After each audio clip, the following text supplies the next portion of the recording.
not job creators. That's part of the reason they are suffering today, because they don't know how to create anything for themselves. They have always been dependent. They have always been shown the way. They have always told them this is the way you should sit. You should sit there, and you should not do anything beyond that. So they are not creative. So by the time they got this leeway through F.W. de Klerk and Mandela became the president, they simply had no direction. So they were waiting on government to solve all their problems. They were waiting for government to feed them because they could not do anything. They were not well educated in that manner. Unlike other countries that had to go through the rigor of fighting for themselves, they fought for themselves within the context of resistance. And it was mainly African countries, particularly those countries we call the frontline states. You know, the Angola, Zambia, Botswana, Mozambique, Malawi, you know, all those people. And then they co-opted countries like rich countries like Nigeria, you know, into. And we all felt their pain. We suffered together.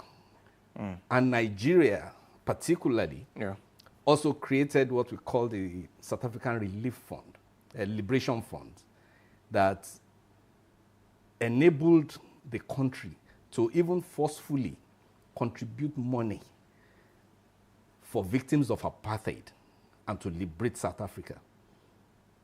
So they don't know how to be creative. That's why when they started their xenophobic attacks, in fact, it shouldn't be called xenophobic. I think it's Afrophobic attacks, because basically they are doing that against their brothers, those who helped them in the past, because they cannot face the entrenched white South Africans oppressing them. Oh, yeah, they cannot face them. So the other immigrants are, so to say, scapegoats. I mean, it's like the low-hanging fruit. So those are the people they can pick on. And you know they are also preparing for local government elections in November. So that also exacerbated it, because I believe those are the people, the politicians are even funding them, because they have killed. Yeah, they lead them by the nose. So they want them to believe that those are the people, the immigrants are the people that are taking their jobs, the jobs that they were not doing in the first place, and the jobs that they are not even equipped to undertake. So it's a problem for them. They are between the devil and the deep blue sea. That's why I said one should empathize with them, because they know not what they are doing. So it's a tragic case for them, and they deserve pity. Okay, so would you say the attacks that we have seen over the years was as a result of complex jealousy, or can we also call it a form of racism? It is. It's a sort of. These white people have oppressed us for so long. They claim to be. But Nigerians are blacks. No, I'm telling you, I'm coming somewhere. Okay. You know, these white people have oppressed us for so long. They had superior firepower, you know, better organization. They oppressed us, you know, within our country.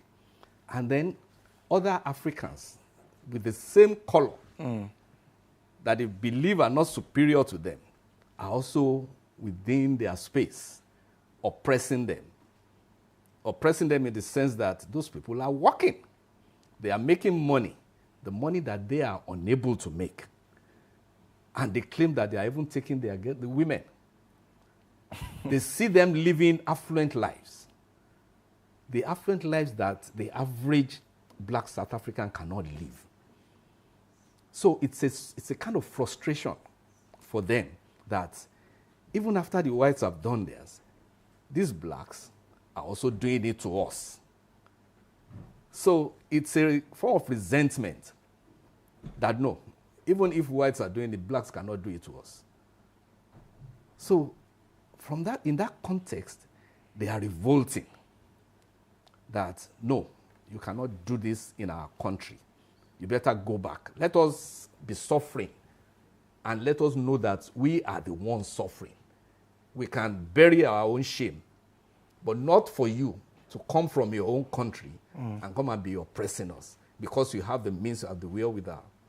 So that is a form of resentment. That is what is causing this Afrophobia. Is that whites cannot do it to us and you too do it to us. And they are not well equipped, unfortunately. And instead of them to face their government that, look, there is high unemployment here. There is high underemployment. Even crime.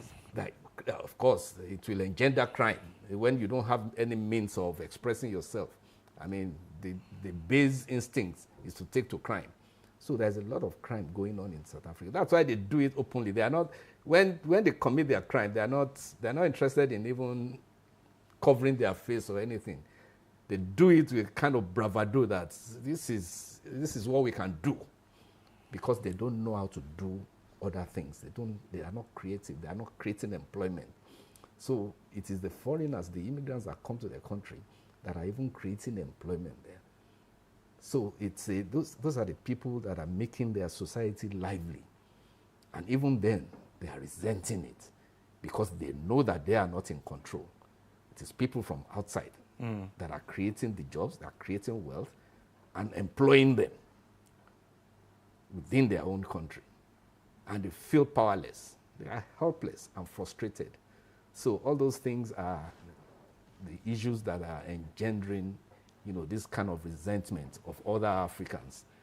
And they don't know, many of them, particularly the young ones, don't know what happened in the past. They don't know how the African countries helped assisted them in their time of trouble. They don't know. In Nigeria, even the students of tertiary institutions that government was paying, that was the time of subsidy, that government was paying for their allowance, lunch allowance. Government withdrew that allowance and diverted it to South Africa, to South African Liberation Fund. Civil servants in Nigeria had 2% of their salary scraped off, and it was contributed to the South African Liberation Fund. Individuals in their own rights were donating to the South African Liberation Fund, and they were using the money to fight for South Africa and also assisting victims of apartheid. So they don't know all that because they are not that educated. All they can see is deprivation. All they can see is poverty.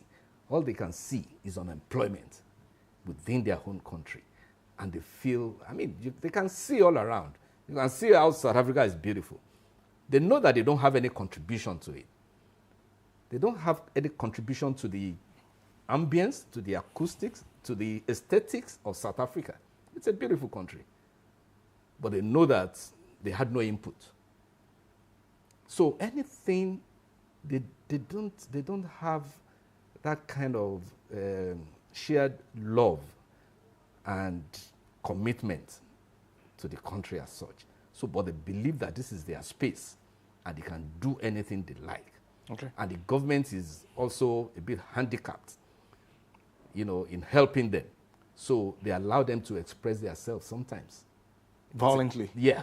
They allow them, to express your frustration because the government too does not even have solution to their plight. Okay, even if the new generation of South Africans are not good students of history as to what other African countries have done to make South Africa what it is today, what about the government of the day? Because these attacks is becoming an annual ritual wherein other African nationals are attacked by South Africans because they believe they are taking their jobs, they are oppressing them.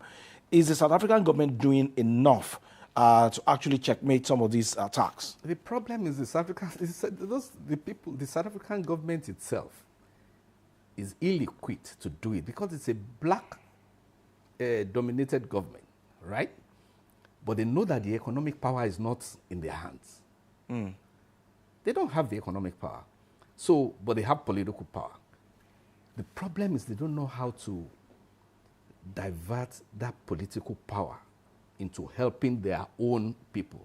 You see, the problem is, if your mother is an onion and your father garlic, there's no way you can be a grape because you are not equipped for it.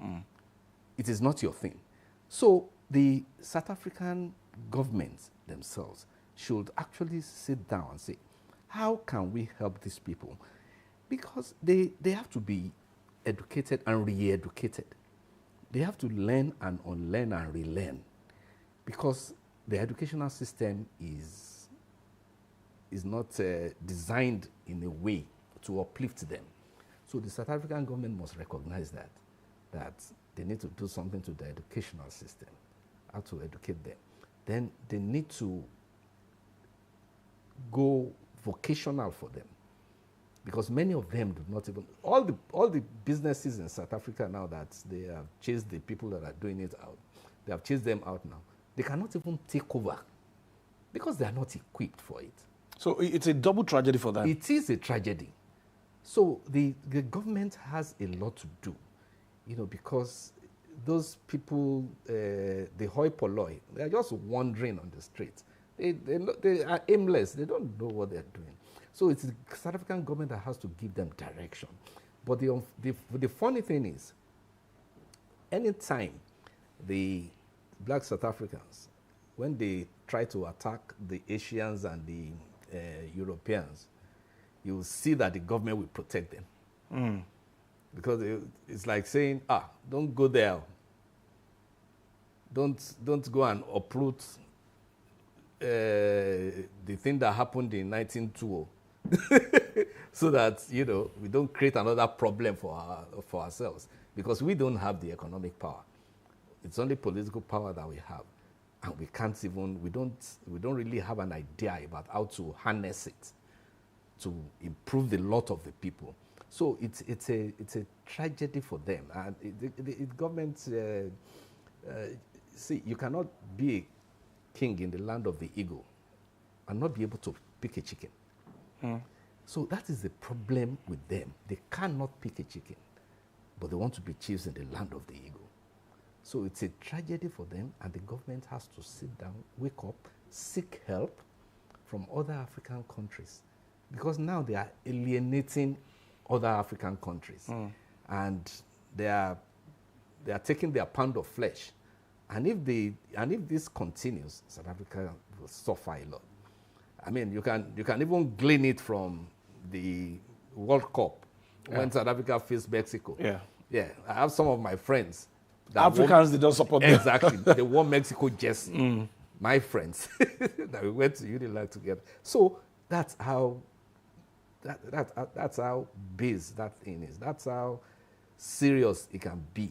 Because what they are doing will affect the South African government.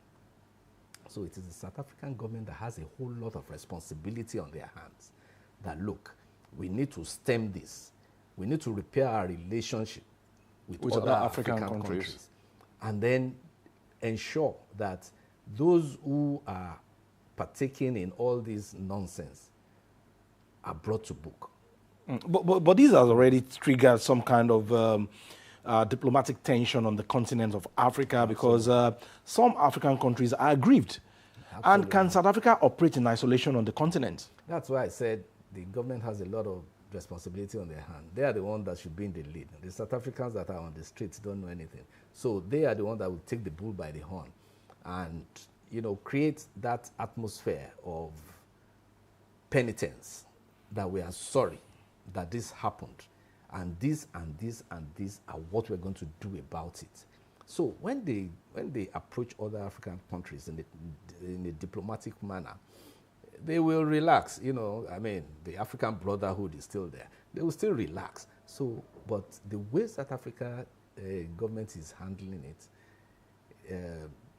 is not the right way to go. Because they are probably, in fact, they even condemned their act very late after people started talking. They didn't condemn it in the first place, because they know that those people have voting power. So whenever they're going to do elections, they will take their pound of flesh on them. Okay. So that is why the government itself is a bit handicapped to treat this cancer the way it should be treated. So it is their problem, and they have to find a way around it. They need to sit down. That's why I said they need to, you know, seek for help. They need, you know, to make contact with statesmen in Africa and let them sit down and give them a direction. Because I don't think even those in the government are even equipped enough to handle this crisis that is coming. Because it's just starting. And if they allow it to fester, it will boomerang in a way that they don't expect. So they need to sit down now, contact statesmen all over Africa, you know, from Nigeria and all the other places, those that are sound, those academics that can give them the template to run on. They should seek help because they actually need help. So if they don't seek help, I don't think they are, as leaders within South Africa, are equipped enough to handle the crisis that is coming. Okay, let's look at the economic implication of these attacks on the economy of South Africa. This is one country that has other business interests, like Nigeria now. They have a telecommunication company. They have, I don't want to mention the brand, you know it. So what do they stand to lose in terms of economic power if these attacks are not checked? And the unfortunate thing is that, you know, most of those businesses have no impact, have no direct impact with, you know, the black South Africans. It's white-dominated businesses. So even if you take your pound of flesh on the businesses, it really does not affect those black South Africans that are, you know, doing all this nonsense. But it will affect the revenue of government. It will affect that's why government has its own responsibility. You know that, look, when it begins to affect our economy, it will affect all of us together. But in terms of affinity to the businesses, the black South Africans don't care whether it affects the businesses or not. The South African businesses all over the world. I mean, they believe that, I mean, we are not benefiting from it in the first place. So if the countries all over the world take over the business, it's not even their concern. As long as they can go on the street and mug some people who are a bit better off than them. And then the unfortunate thing is now they are chasing the immigrants out. By the time they chase them out, they will probably now face their own governments, or they start facing their own themselves. People. Yeah, they start facing their own people. And it has started happening because they are now telling some people, you cannot come to this district to come and, you know, set up your business. Go to your own district. That's, you know, it's like saying Lagosians, they are telling people from Ogun State, go to Ogun State. Don't come to Lagos. You don't come to Lagos. Don't come and set up business. Go and set up your business in Ijebu. That's the way it is now. It is happening already. And when it continues like that, dog will start eating dog. So the government is those we are supposed to concentrate on. That, look, do you have an idea of what is going on? If you don't have an idea of the implication of it. The implication of it. If you don't have an idea of what is going on, seek help. Let people help you. They will rally around you. There's still the African Brotherhood there. There are many statesmen in Africa that will sit at a round table and call you and, you know, advise you on the way to go. And if you can implement it in the way they have said it, it will be better for you. But you need also to accept that you have a failing and you want to develop the courage, the will to do what is right. But they are scared of their people. They are scared of the black South Africans. They have voting power, and they have not been, you know, well equipped to contain their anger. I mean, you can remember in 2008 when this Afrophobia went loose. About 62 people died in the process, you know, and it has happened often. It happened in 2015, happened in 2019, happened in 2020, in 2020, like that. And it keeps reoccurring. And you still don't have an idea of what is happening and how to contain them. So my advice to South Africa is, see, a man remains wise as long as he seeks wisdom.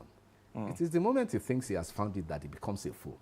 So they need to accept the fact that they don't have a clue, and they need to seek for outside help. The government? Yeah, the government. They need to seek for outside help. They obviously don't have a clue. So what kind of diplomatic engagements and dialogue should they be having locally and internationally now? See, they have ambassadors. Because some countries are angry at South Africa as we speak. Everybody's angry. I am hungry. Why my anger is tempered is because I know their history. I know where they are coming from. I know that they can't really help themselves. So they need outside help. They need people to give them direction. The government needs to meet the ambassadors now and explain situation to other countries. Of other countries within South Africa, and explain to them that, look, this is our situation.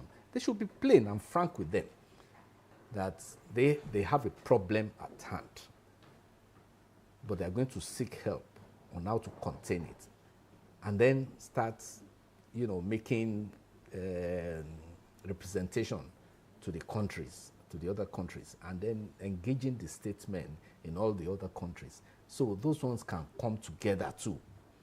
They will try to, ameliorate the anger that is going on within the African continent, and then the AU itself needs to be, it's not enough to just condemn it.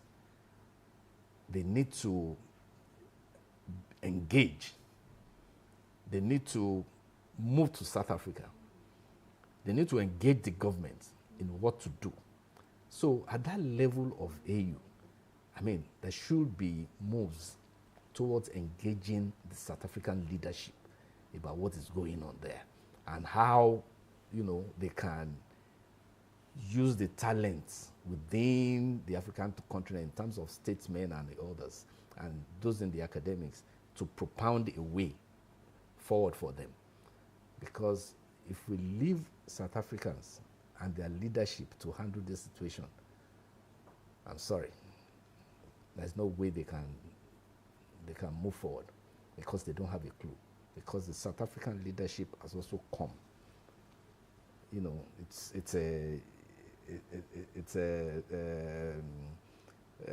I'm trying to conveyor belt, that produces the conveyor belt from the followership to the leadership, and it's probably the same mindset that they have. That's why sometimes when they accumulate wealth, state's wealth, the commonwealth of the people, and you see the others, you see the press and everything saying, no, you can't do this. They say, why can't I do it?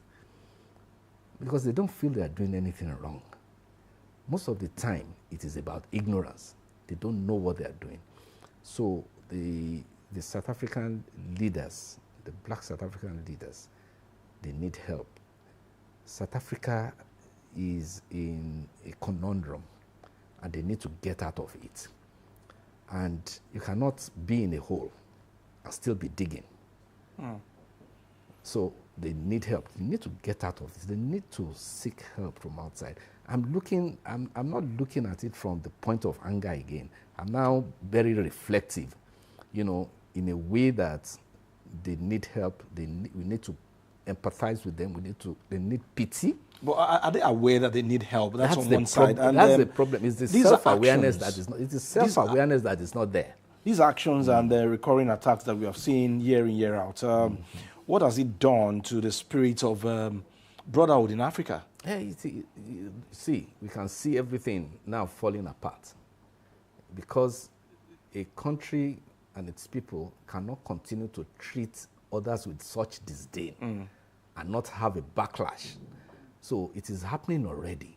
So that's that's why everybody has to, that's why I said I'm now more reflective in terms of pitying them, showing empathy, because they were not well educated.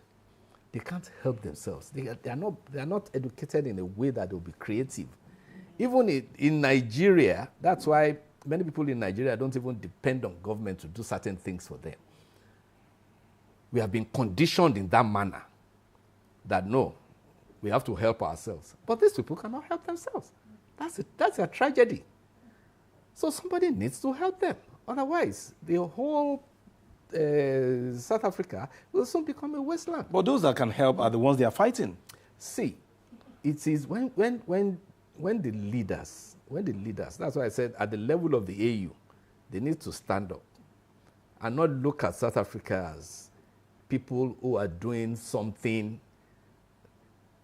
to, I'm trying because to find the Nigerians they have chased away, the Ghanaians, the Malawians that they have chased away, they are the ones creating jobs there.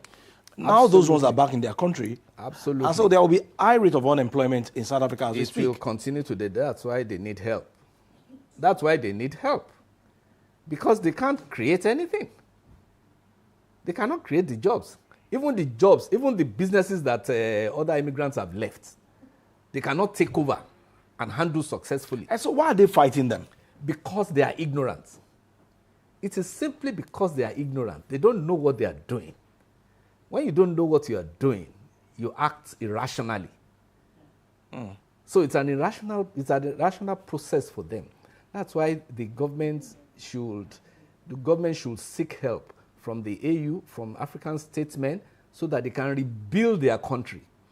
See, when Mandela became president, because he had suffered too much, he stayed 27 years in Gao, he needed to rest. So he had to show direction by doing a term. And those who took over from him have not been able to address this economic disparity in South Africa.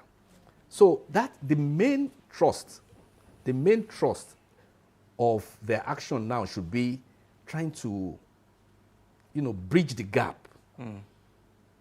Because the disparity is so wide. And they need to re-educate them. Because the educational system, you see, everything stems from education. So when you are educated in a manner that says you cannot come to this area because it is white dominated, it gives you the spirit of anger, of resentment. You cannot even settle down to learn anything. So what kind of educational system do they have? Okay. Do they have vocational education to teach them how to use their hands? Acquire skills. Acquire skills, all those things. So those are the things they need to start now. That will be on the part of government. On the part of government. It is late, but they have to start from somewhere. But are they willing to work themselves? See, it is their younger generation that they will have to educate. Those that are just reorientate. They give them reorientation. By the time these other people start growing out of it will take them a long time. It's not something that will happen generations from generations. Yeah, it's not something that will happen in 5-10 years. Wow. But they need to start from somewhere. Yeah, because it's an organic thing. You can't put it in their heads like that. So that's why the government must take a stand. The government must say, look, this is the way we are going. It's like a country going through economic reforms. You can't see the benefits immediately.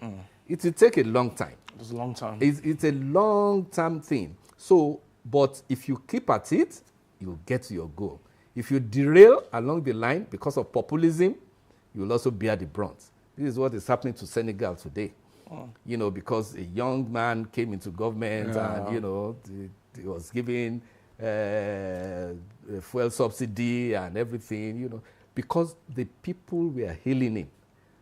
They said, this man is part of us. He's part of us. And he's now finding it difficult to make adjustments because the economy is now suffering. And if it continues in that manner, because a young man, he probably has not sought help, is still, trying to roll with the flow, which may be difficult for him because the economy of Senegal, the way it's going, when it crashes, it will crash on everybody. Wow. So that's why one needs to be firm.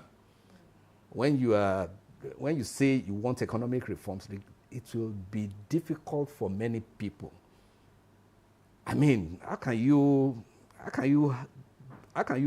have an omelette without breaking the eggs? Yeah.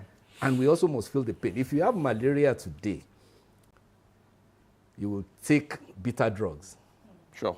If you say you're not going to take the bitter drugs, the malaria will probably kill the person.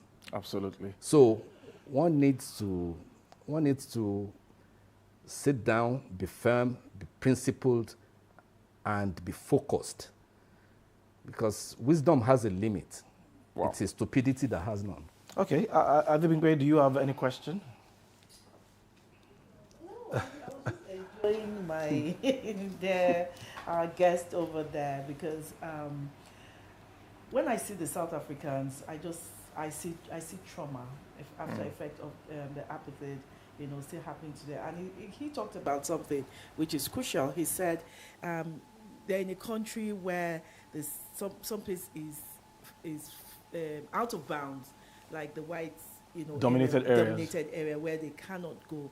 I think that is what is really happening to them. And again, Nigerians should come back home. I really wish Nigerians should come back home. Let us come and build our own country together. That's just my own contribution. Thank you. All right, that's a fine place to leave this conversation this morning. Xenophobic attacks, Africa at a glance, and we've been speaking with Lukemon Owolabi, Public Affairs Analyst. We thank you very much for your time. The pleasure is mine. All right, we'll take another break. When we come back, Adebimpe and Joy are already standing by to take you through their conversation. Do stay with us.